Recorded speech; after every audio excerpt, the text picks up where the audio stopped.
When she committed suicide in 1974 at the age of 45, Anne Sexton was one of America's most famous poets.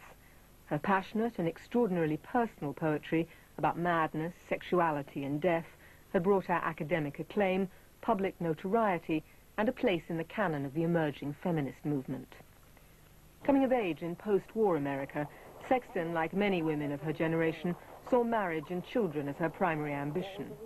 But the reality of suburban life and the stress of two small daughters proved too much for her, and at the age of 28 she went into therapy after suffering the first of what were to be many mental breakdowns. It was while in therapy that she started to write poetry, initially at the suggestion of her therapist. It was to prove her lifeline.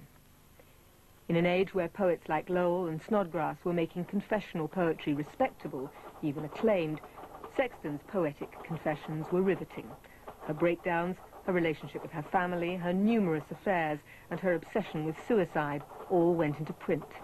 Her work won her a host of awards, including the Pulitzer, and her performance of it made her a star.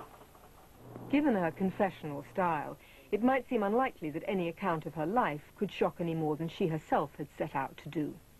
But Diane Wood Middlebrook's biography has done just that. The reason?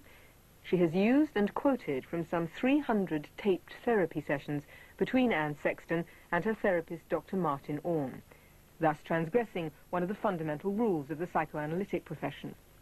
Yet the inclusion of this material was not only approved by Sexton's literary executor, her own daughter Linda, but defended by the therapist himself in a foreword to the book.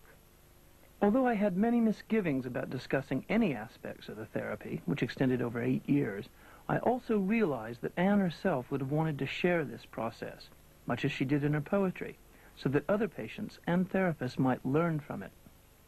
But for many, the use of the tapes is totally unacceptable, both within the psychoanalytic profession.